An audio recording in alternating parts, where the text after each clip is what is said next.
Today we are going to review the Malayalam movie All We See Is Light. This is directed by Payal Kapadia. She is a film history student from Pune, and this movie has won the Grand Prix award from Festival of Cannes. I got very curious and I checked out the trailer. The trailer was not that great and it was not bad either. So I was confused and I decided to watch the movie anyway. Let's review this movie today. If you're new to this channel, don't forget to subscribe. The movie is about three women in three different age groups. Anu is in her early 20s. She is from Kerala. Her parents are looking for a groom for her to get married, and she works as a nurse in the hospital. Prabha is in her early 40s. She's also working as a nurse. Prabha and Anu are working as a nurse in the same hospital. She's married. Her husband is working in Europe, and it's been a long time they had any real conversation. So her marriage is kind of in a dicey state. Parvati is in her late 50s. She's a widower. Her husband used to work in the cotton mills, so she have a plot of land in Lower Parel, and for some reason she is working in the hospital in the cafeteria. So these three women know each other, and Parvati and Prabha knows each other for a long time. Parvati, because of some political reason, she is being evicted from the plot she is staying, and she decides to go back to Ratnagiri, where she's from. And these two other women, Parvati and Anu, try to help her to move. And they all go to Ratnagiri, and at Ratnagiri, they all realize that they are having a life crisis, and they also find out a solution for that life crisis. The movie is about that. I like a couple of scenes in this movie. One of the scene is like when Prabha and Parvati, they are walking down the street. Parvati says like, I want to stop by and have dinner in this restaurant. And they go inside, start having dinner. And at some point she says like, I've been like passing through this place like all my lifetime. And I never thought like I have to stop and have dinner here. And today I'm having it, and I didn't know like such a place existed all my life. This is a very interesting observation, because a lot of times, especially like when we are working in a different place and we live in a different place, or we are from a different place, we always think that like, hey, the purpose of my stay here is just to work, and I never stop and enjoy myself about the little interesting aspects of the city. This scene beautifully captures that idea. And Parvati also like raises another question. She says like, I've been like working in the city for my lifetime, and tomorrow I'll be gone. Will anybody like know that I existed so far and I'm gone tomorrow?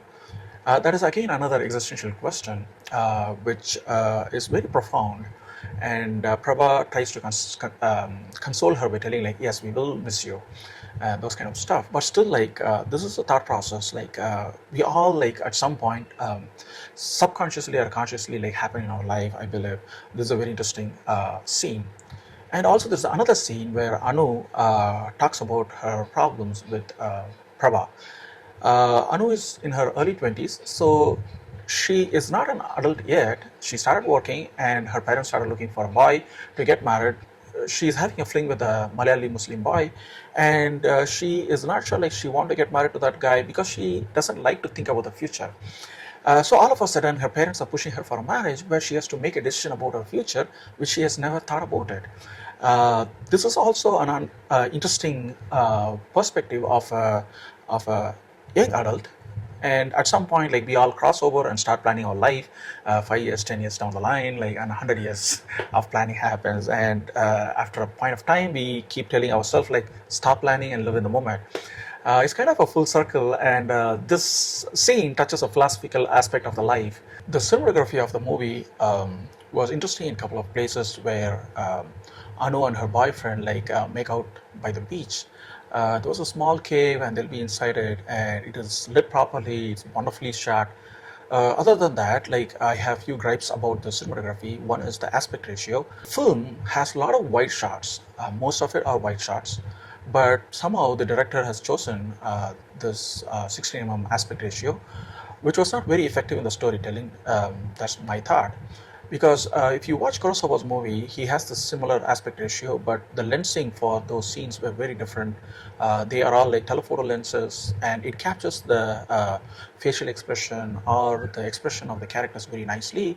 Whereas in this movie, that was not the case. So I don't know like why they went with that aspect ratio. It was very annoying to me. And the other aspect is like the movie was a lot of times it is overexposed, a lot of times it is underexposed. It was not properly exposed most of the time. That kind of annoyed me all the way. And there was moments where like the characters are boxed to the corner of the frame, looking out the frame. That kind of gives you a boxed feeling. But I think these kind of things has to be used sparingly rather than throughout the movie. That kind of like defeats the purpose, and also like it starts annoying you after a point of time. Uh, the background music was also like not that great. It was a very simple background music, but there are certain movies like Photograph that they have a simple background music, but still it was very effective. But this one, it was not in sync with the scene unfolding, so it kind of annoyed me. Sound design is another aspect which was like bit not in sync with the movie or the characters, and it didn't like it is supposed to transport me to the world of these characters, but instead like it was some random sounds put together, and it was not in sync with the characters, location, and all the stuff. So it was not very effective in transporting me to the film world. Another thing I found is like even with a lot of good scenes, the screenplay at a point had some continuity issue. For example, Prabha's husband, we know well, like he's working in Europe, and all of a sudden, like we see his body washed up in a beach in Ratnagiri, and the character does not react to it that way. And after some time, there's a stranger who tells like, "Hey, just go talk to your husband," and she pretends that like she's her husband. And first we think like she's trying to support her, then they tell us that like this is the actual husband. So it's kind of very confusing, and it was not like leading the audience like properly without. I think there's a lot of missing shots in that. So screenplay was pretty bad there. Here are my thoughts about this movie.